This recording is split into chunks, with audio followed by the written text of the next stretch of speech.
오늘 참 더웠습니다. 그쵸? 서울 낮 기온이 최고 35.7도까지 올라갔다 그래요. 그리고 경주, 정읍, 광주는 38도까지 가까이 치솟았다고 하더라고요. 75년 만에 가장 더웠던 6월 중순의 기온이었다라고 그러더라고요. 이렇듯 더운 날씨에 오늘 하루도 수고 많으셨습니다. 더운 날씨에는 건강을 위해서 밥을 잘 먹어야 하는데요. 우리 한번 앞뒤 좌우에 계신 분들과 인사할까요? 식사하셨습니까? 식사하셨어요? 예. 요즘은 그나마 좀 덜 듣죠. 물론 인사말로 여전히 식사하셨나요? 라는 인사를 건네긴 하지만 우리나라는 정말 6.25 전쟁을 겪고 또 그전에도 참 가난하게 살았던 나라 민족이어서 식사하셨냐라는 그런 안부 인사가 있었는데요. 오늘 이 자리에도 서둘러 식구들의 저녁 식사를 차려주고 오신 분도 계실 거고요. 또 간단히 드시고 오신 분들, 또 다이어트 하느라 안 드신 분들도 계실 테고요. 또 시간이 안 돼서 아직 못 드신 분들도 계실 텐데 예배 드리고 나서 식사 맛있게 드셨으면 좋겠습니다. 이렇게 저녁 식사가 우리 삶을 유지하는 데 필요한 것처럼 또 육의 양식이 중요한 만큼 영의 양식도 중요하기에 우리는 영의 양식, 그 꼴을 먹기 위해 이 자리에 나왔습니다. 기온이 올라가면서 이제 몸에 기운이 빠지면 우리는 이제 며칠 있으면 또 보양식도 아마 챙겨 먹으려고 할 거고요. 이런 육체에 좋은 양식뿐만 아니라 우리의 영혼에 좋은 보양식인 말씀을 준비해서 여러분에게 드려야 되는데 말씀을 요리하는 솜씨가 제가 부족해요.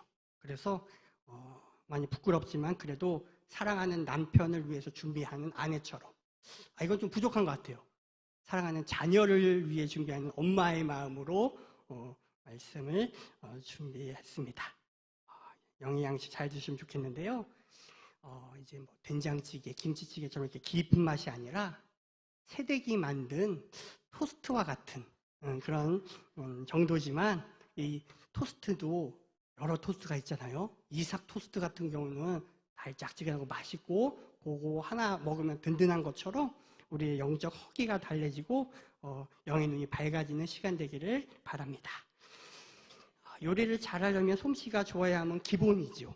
그러면서 동시에 요리 솜씨뿐만 아니라 재료도 좋아야 돼요. 식재료가 좋으면 기본은 한다 그러더라고요. 좋은 식재료는 많은 경우에 농사를 통해서 우리 손에 들어오게 되죠. 아브라함, 이삭, 야곱의 후손인 이스라엘은 목축을 주로 하는 유목민이었지만 약속의 땅 가나안에 정착하고 나서는 농사를 주로 짓는 그런 민족이 되었죠.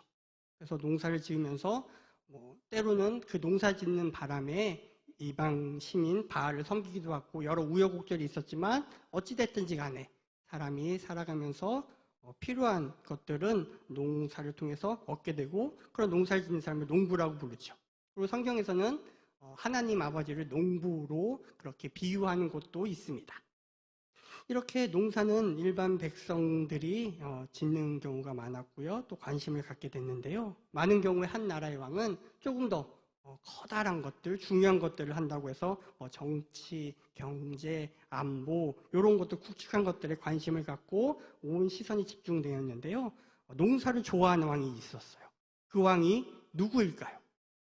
예, 우시야 왕이죠. 예, 여러분도 어떻게 하셨어요?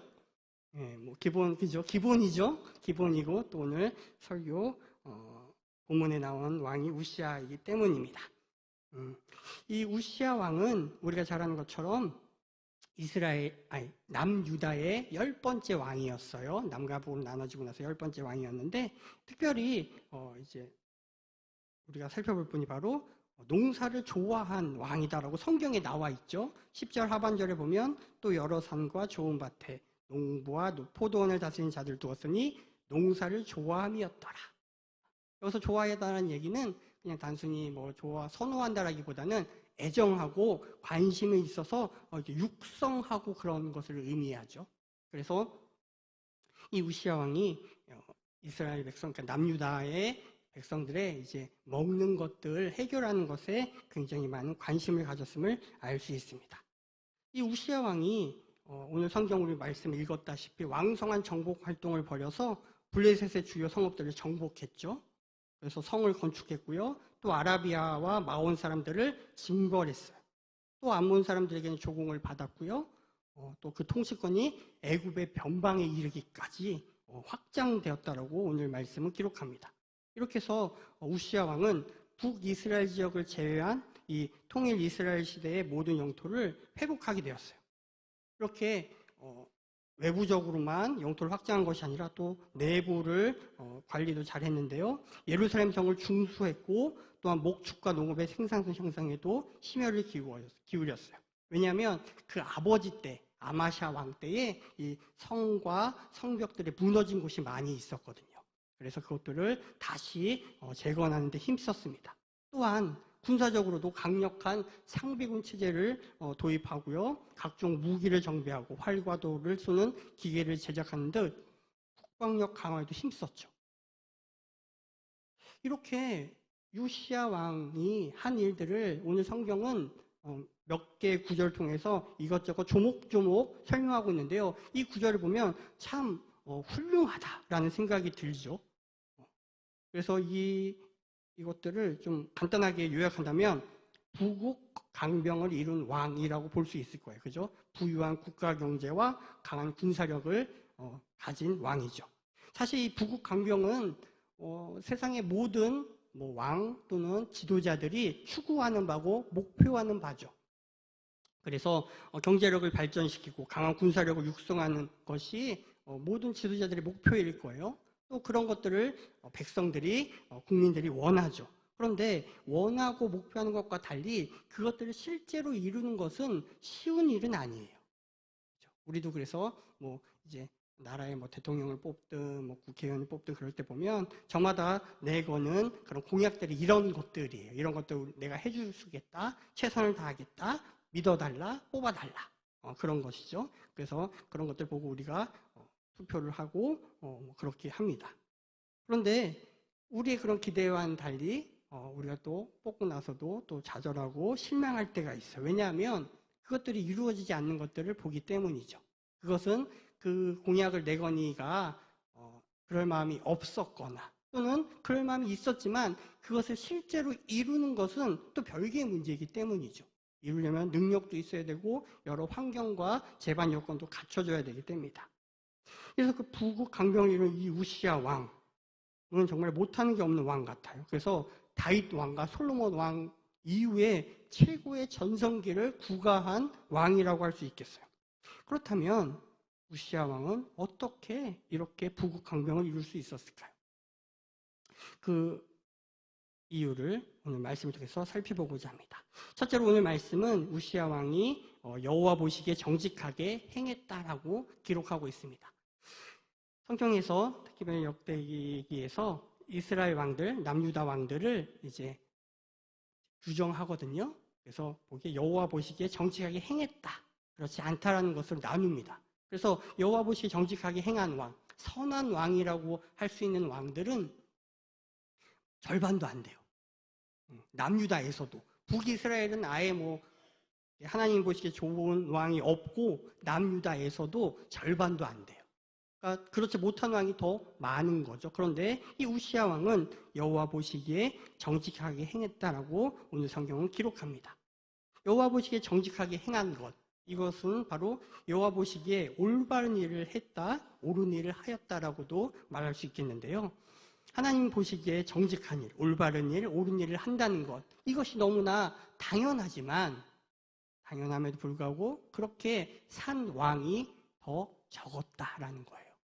마찬가지로 우리의 삶도 그렇죠. 성도는 하나님 보시기에 정직하게 행해야 되고 또 올바른 일을 해야 돼요. 하지만 우리도 거기에 실패할 때가 많이 있습니다.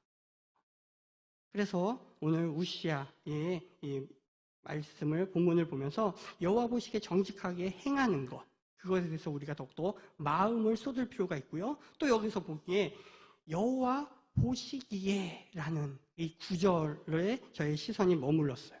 그러니까 하나님은 보시고 계시다는 거죠. 우리의 인생들을, 저와 여러분의 인생을 보고 계시면서 아무개는 그래도 하나님 내 마음에 들려고 노력하는구나, 정직하게 살려고 하는구나, 올바르게 살려고 하는구나 라고 보고 계신다는 거예요. 우리는 하나님이 보이지 않기 때문에 어떨 때는 성령 충만할 때는 하나님이 나와 함께 하시고 또 나를 지켜보고 계시고 이런 것들을 잘 깨닫고 알고겠지만, 또 그렇지 않을 때는 마치 하나님이 없는 것처럼, 또는 하나님이 계시는 걸 알면서도 불구하고 애써 외면하고, 마치 타조가 이렇게 구덩이 같은 데다가 얼굴을 쳐박고 마치 다른 것들 안 보면 아무것도 없는 것으로 여기는 것 마냥 하나님을 대면하는 것을 피하고 하나님이 우리를 보고 계신다는 것을 외면하며 살아가는 우리에게 성경은 여호와 보시기에 정직하게 행함의 중요성에 대해서 다시 한번 우리에게 일러주고 있는 거죠. 여호와 보시기에 정직하게 행한 것, 이것이 우시야 왕이 왕으로서 지도자로서 그 역할들을 감당하는 데 있어서 가장 우선적으로 행했던 일이고, 그것을 하나님께서 귀하게 여기셨던 것 같아요. 그런데요, 그것까지 이해할 수 있겠는데 재미난 표현이 나요. 같은 그 부분에 보면 그의 아버지 아마샤의 모든 행위대로 여호와 보시기에 정직하게 행했다라고 하거든요. 그의 아버지 아마샤의 모든 행위대로.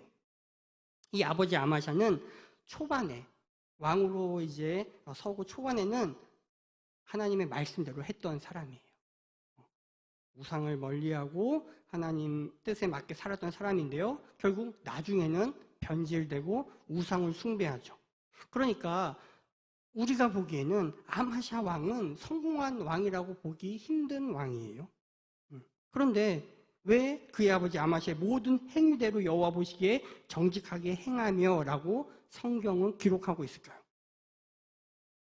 아마샤는 분명히 초반에는 잘하다가 이제 후반에는 실패했음에도 불구하고 성경은 아마샤의 모든 행위대로 여호와 보시기에 정직하게 행했다. 그러니까 아마샤도 정직하게 행했다, 여호와 보시기에 정직했다라고 기록하고 있어요. 정확하게는 기록해 주고 있죠. 이것은 아마도 이 성경의 기자가 아마샤의 좋은 점을 바라보고 있는 것 같아요. 비록 실패하였지만 그래도 그의 첫 마음이 하나님을 향해 있고 하나님이 기뻐하시는 대로 하나님께서 원하시는 바 하나님의 뜻대로 살아가려고 했던 그 정직한 마음을 인정하고 기록해주고 있는 거죠. 그러니까 우리에게 이것을 말씀을 적용해 본다면 좋은 점을 보는 관점이 필요하다는 거예요. 하나님이 우리를 보시는 관점이 바로 우리의 좋은 점을 보시는 거거든요. 만약에 하나님이 우리의 나쁜 점을 주로 보신다면, 집중해서 보신다면 어떨까요? 하나님의 우리에 대한 평가는 정말 땅바닥에 있을 겁니다. 그러나 하나님께서는 부족한 우리의 여러 가지 모습 중에서도 좋은 점들 위주로 보시는 거죠. 우리가 사랑하는 자녀들을 볼 때도 이렇지 않습니까? 어디 우리 자녀가 완벽합니까? 여러 가지 부족한 점이 많이 있죠. 하지만 그 가운데서 부모는 그 자녀의 좋은 점을 바라보죠. 그 자녀의 가능성을 바라보죠. 세상에서는 그 모든 것들 가운데 점수화해서 이 아이는 이건 잘하지만 저건 못해요 라고 이야기하고, 이 못하는 것 때문에 이 아이는 여러 가지 어려움을 겪을 거예요 라고 이야기하지만, 부모는 그 아이의 잘하는 것을 보고 그 아이의 가능성을 보고, 그래서 그 아이가 잘 되도록 그렇게 인정해주고 칭찬해주는 거예요.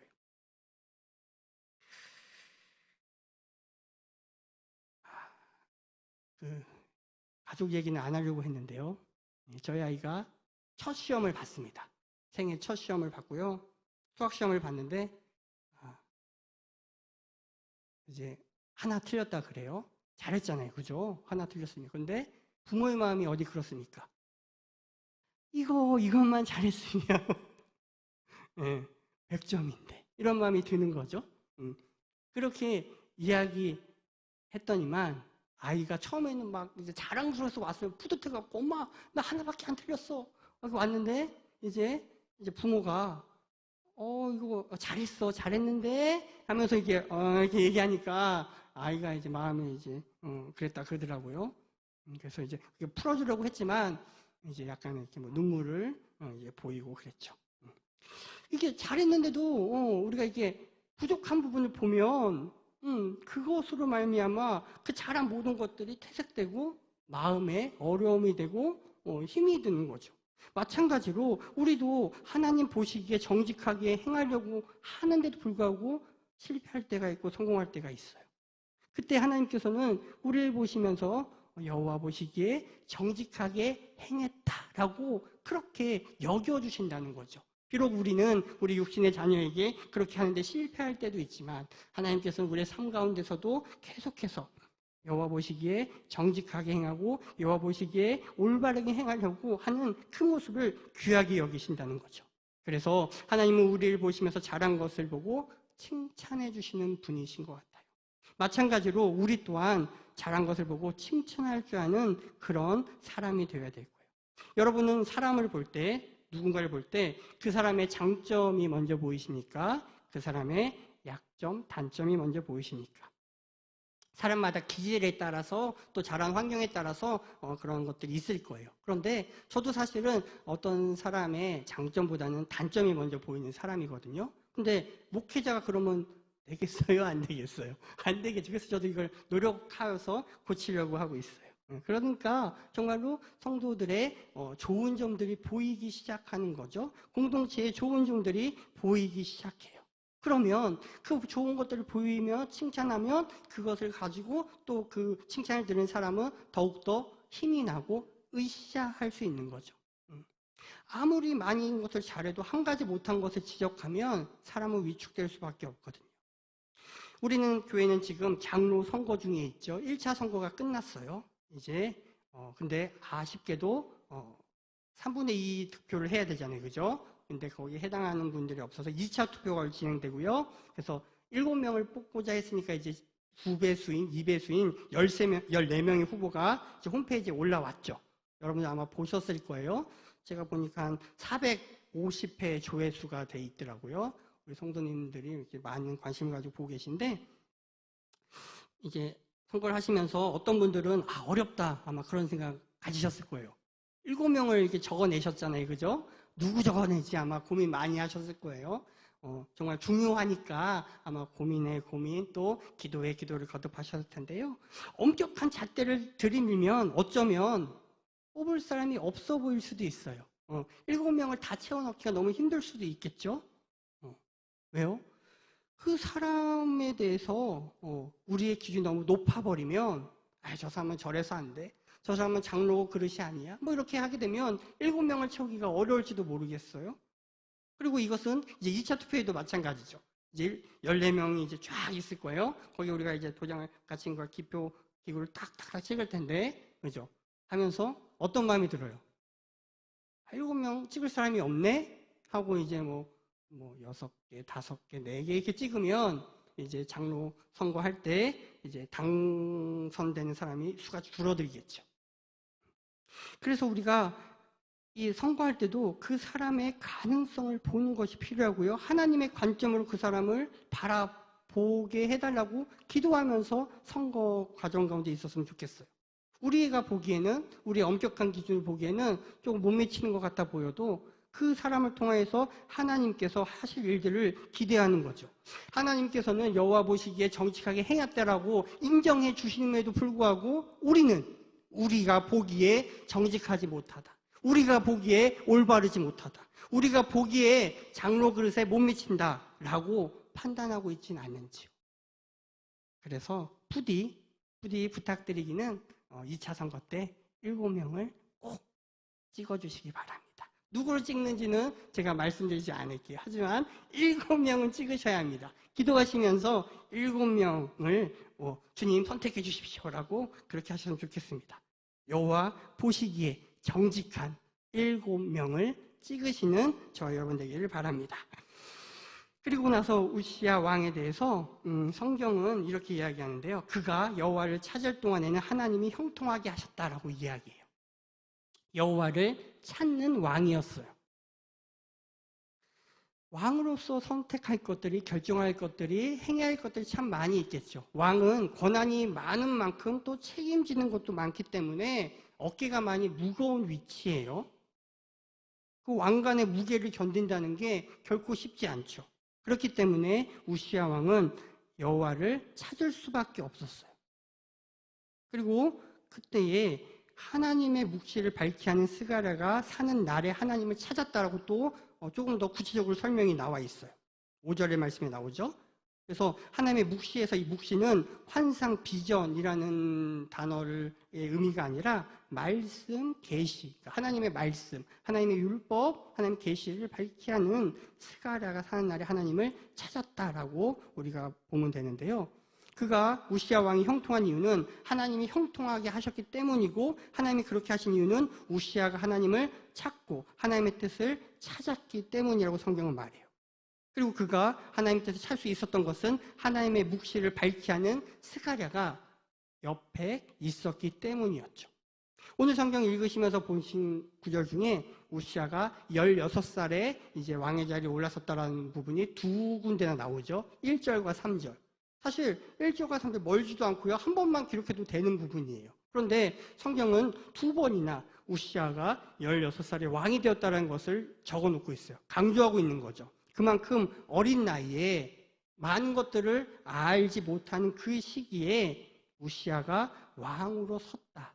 하지만 왕의 자리에 와서 이 스가랴 선지자로 말미암아 그 역할, 왕의 역할을 잘 감당하고 하나님의 뜻을 발견하게 되었다라는 거예요.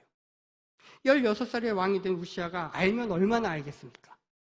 머리가 좋고 IQ가 높고 해서 뛰어나면 얼마나 뛰어나겠습니까? 왕이라는 것으로서의 역할을 감당하기에는 여전히 부족하고 경험이 얕은 그런 나이에 불과하죠. 그때 스가랴가 곁에 있어서 하나님을 경외하도록 가르쳐 주었습니다. 그 어떤 것보다도 가장 중요한 것, 지혜의 근본되는 것은 하나님을 경외함임을 스가랴 선지자가 일러주고, 그래서 스가랴가 곁에 있는 동안에는 우시야 왕이 하나님을 이렇게 찾았다라는 것이죠. 우리도 마찬가지 아닙니까? 우리가 지금의 이 신앙의 분량에 이르는 정도, 믿음의 분량에 이르기에는 수많은 사람들이 우리 곁에 있었습니다. 우리에게 말씀을 전해준 그 누군가, 또 친구, 부모님, 목회자, 또 교회 학교 선생님, 여러 사람들이 옆에 있었죠. 그래서 그들로부터 말씀을 듣고 말씀의 뜻이 무엇인지 알면서 오늘에까지 이르렀어요. 그래서 믿음의 선배, 믿음의 스승, 믿음의 멘토가 있는 것은 굉장히 중요합니다. 그리고 그들에게 지도를 받는 것도 중요하죠. 그래서 스가랴가 곁에 있을 때는 우시야가 여호와를 찾았지만, 그 말은 뭐예요? 스가랴가 곁에 있지 않을 때는 하나님을 찾지 않았다라는 거죠. 그래서 우리가 읽지 않았지만 16절 이하에는 이제 우시야 왕의 실패, 우시야 왕의 교만함, 그래서 나병에 걸리는 것도 나와요. 그러나 저는 그 본문을 오늘 다루려고 하는 것이 아니라 그 앞부분을 다루는 거죠. 왜요? 그의 아버지 아마샤와 같이 여호와 보시기에 정직하게 행했다라는 이 하나님의 관점으로 우시야 왕을 보고, 또 우리를 봄으로 말미암아 계속해서 하나님의 말씀 안에 머무르고 하나님의 시선으로 우리 자신을 바라보고 우리 공동체를 바라보고자 하기 때문입니다. 그래서 우리는 이 영적인 지도를 받는 것이 중요하고 가르침을 받고 깨닫는 것이 중요합니다. 그래서 공동체 안에 있어야 할 이유가 바로 그것이죠. 우리는 어느 정도는 이제 성경에 대한 지식도 갖추고 있습니다. 그리고 오늘날에는 얼마든지 인터넷을 통해서 여러 말씀을 들을 수가 있죠. 정말 하나님의 말씀을 잘 전하는 그런 사이트가 참 많이 있어요.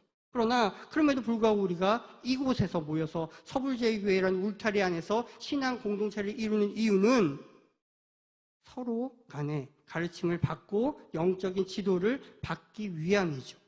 그것이 꼭 필요하기 때문입니다. 그리고 이것은 지도자가 갖추어야 할 덕목이기도 하죠. 지도자는 자신이 선택해야 되는 위치이고 많은 것을 결정해야 되는 위치지만, 그러하기 때문에 더욱더 많은 그런 지도를 받아야 되는 것이 필요해요. 왜냐하면 누구도 완벽하지 않기 때문이죠.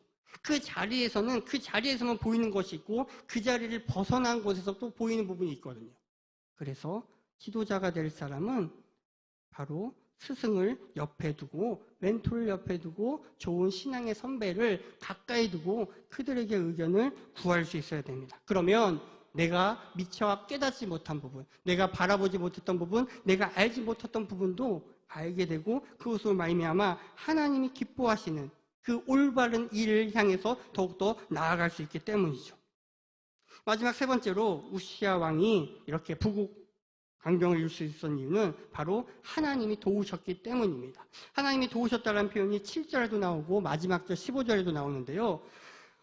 우시야 왕이 주변 민족들과 싸울 수 있는 담대함과 실력을 하나님께서 허락해 주셨어요. 모든 여건과 상황을 주장하셨어요. 암몬 사람들은 조공을 바치기까지 했다라고 이야기했죠. 그러니까 우시야가 매우 강하게 되어서 그의 이름이 저 멀리 이집트 땅에까지 퍼졌다라고도 이야기했어요. 바로 하나님이 도와주셨기 때문이죠. 남유다에 수많은 왕들이 있었지만 이렇게까지 모든 분야에서 잘 감당한 왕은 없었고 손에 꼽잖아요. 그래서 하나님이 도우셨다라고 성경은 기록하고 있는 거죠. 우시야 왕이 비록 최선을 다했어요. 여러 각 분야에서 거기 우리 남유다에 적합한 것들을 결정하고 그것들을 실행에 옮기고 또 사람들에게 시키고 명령해서 잘 감당했어요. 그러나 그렇게 하지 않는 왕은 그렇게 한 왕은 또 여러 왕이 있었을 거라는 거죠. 하지만 이만큼의 성과를 못 거둔 이유는 바로 하나님이 도와주셨느냐 도와주지 않으셨냐라는 그 차이죠. 하나님은 어떤 사람을 도우신다고요? 바로 하나님 보시기에 정직하게 행하는 사람, 하나님을 찾는 사람을 하나님은 도우십니다. 우리도 그러잖아요. 우리에게 찾아오는 사람에게 무엇인가 하나라도 더 알려주고 더 주고 싶잖아요. 때로는 막 귀찮다고 하지만 그럼에도 불구하고 나를 찾아온 사람이 참 예뻐 보이잖아요. 마찬가지예요. 하나님도 하나님을 찾는 사람, 하나님 보시기에 정직하게 행하는 사람이 귀하게 여겨지고 도와주신다는 거죠. 그런데요, 그들을 하나님께서 도우실 때 그냥 도와주시는 것이 아니라 기이한 도우심을 얻게 하셨다라고 15절은 기록해요. 기이한 도우심이 뭘까요? 이 기이한 도우심이라는 이야기는 놀랍게 도와주셨다는 표현인데요. 그러니까 이것은 사람들이 보기에는 정말 놀라운 일들이 일어난 거예요. 어떻게 남유다는, 어떻게 우시야 왕은 이런 일을 행했지? 참 놀랍다. 이해되지 않는다라는 거죠. 그러니까 세상 사람들이 보기에는 이해되지 않지만 결과가 말해주니까 우와, 신기하다, 놀랍다라고 이야기하는 거예요.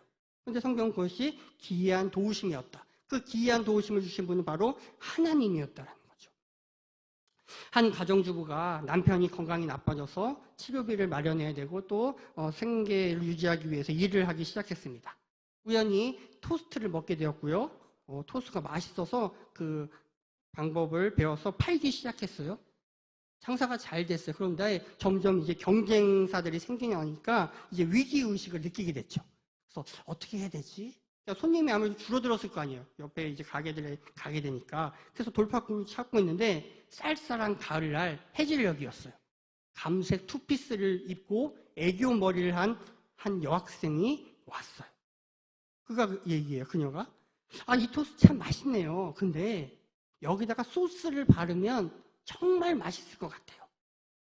처음 보는 학생이에요. 그런데 그런 얘기를 하는 거죠. 근데 뭐 소스를 바르면 참 맛있겠어. 이렇게 이야기만 끝난 것이 아니라 그 소스 만들 때 들어갈 재료들도 이야기해 주는 거예요.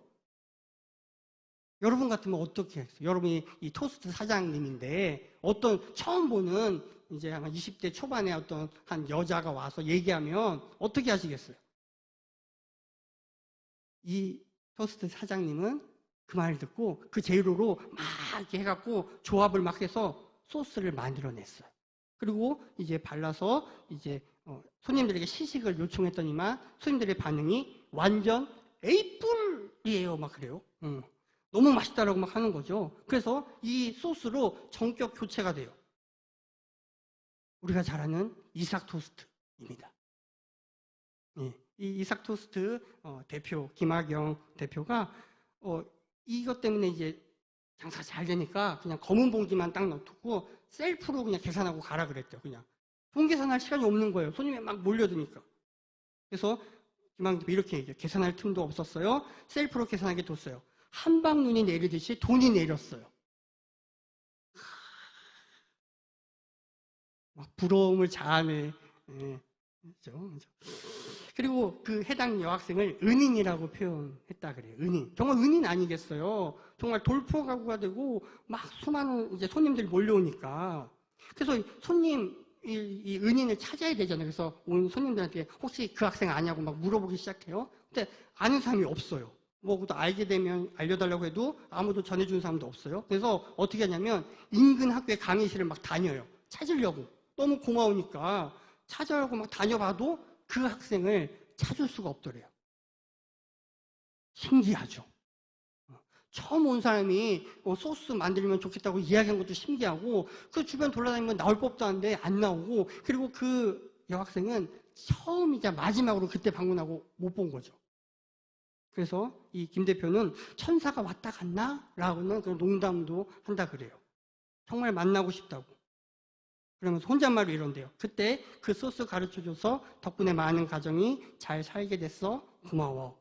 라고 이제 혼잣말로 이렇게 이야기한다 그러더라고요. 참으로 신기한 일 아닙니까? 이런 은인이 우리의 삶에도 찾아온다면 얼마나 좋을까요? 그렇죠? 평범한 가정주부였던 이 김학용 대표가 가정의 생계를 책임지기 위해서 성실하게 열심히 했어요. 누구나 성실하게 열심히까지는 해요. 하지만 곧 한계에 이제 봉착하죠. 그죠? 거기서 우리가 좌절할 때가 참 많잖아요. 근데 정말 놀라운 도움으로 그 한계를 넘어서 지경을 넓히게 되는 거예요. 이러한 일을 보고 우리 믿는 사람은 하나님의 기이한 도우심이었다라고 표현할 수밖에 없는 거죠. 어쩌면 정말 천사 아니었을까요? 네. 우리는 천사라고 하면 너무 뭐 말도 안 되라고 하지만 생각해 보세요. 구약 성경에는 진짜 천사가 왔잖아요. 아브라함을 찾아왔고 찾아왔잖아요. 그 사람을 못 찾았다고요. 찾았으면 그 사람은 그냥 좋은 사람, 하나님의 사람 이렇게 이야기할 수 있지만 못 찾았어요. 정말 기이하죠. 신기할 따름이에요. 그래서 이삭 토스가 결국 그런 과정들을 겪어서 이제 생겨나게 되죠. 오늘 성경이 계속해서 마지막에 이렇게 이야기해요. 그의 이름이 멀리 퍼짐은 기이한 도의심을 얻어 강성하여 짐이었더라. 그래서 이삭 토스는 전국에 900여 개의 가맹점을 냈죠. 마카오, 말레이시아, 필리핀, 싱가포르, 홍콩 등에도 진출하게 됐어요. 정말 멀리 그 이름이 퍼졌죠. 그래서 이삭이라는 이름의 뜻처럼 기쁨과 웃음, 행복과 축복을 유통하는 그런 기업이 되었어요. 그의 이름이 멀리 퍼지면 기이한 도우심을 얻어 강성하여짐이었더라. 우리에게도 주님의 기이한 도우심이 필요해요. 우리 힘으로는 한계가 있거든요. 지혜가 부족하고 능력이 없고요. 또 여러 가지로 못 미치는 부분이 많이 있어요. 그때 하나님의 도우심이 우리에게 있으려면 바로 저와 여러분이 하나님 보시기에 정직한 일을 행하고 하나님을 찾고 또 그분의 도우심을 구할 때에 거친 세상에서 승리할 수 있게 되는 거죠. 그리고 우리 공동체에도 이러한 사람들이 지도자로 설 때 우리 공동체도 든든하게 설 수 있지 않을까요? 서부제일교회 하나님의 뜻에 맞게 세워나가는데 쓰임받는 그런 지도자들이 세워지기를 바라고 또 여러분들이 그런 지도자가 되었으면 좋겠어요. 구역장으로, 권찰로, 또 여러 각 기관의 장으로, 임원으로 우리는 모두 다 지도자예요. 특정한 사람만이 목사님이나 장로님만이 지도자가 아니라 모두가 우리 가정에서, 우리 교회에서, 우리 공동체에서 영향력을 미치는 지도자라는 거죠. 지도자는 우시야 왕처럼 이렇게 하나님을 찾으며 하나님 보시기에 정직한 일을 행하고 하나님의 그 기이한 도우심 가운데 성장하고 성숙하고 하나님의 나라를 확장시켜 나갈 수 있는 거죠. 이 은혜가 저와 여러분 가운데 넘치게 임하기를 바랍니다.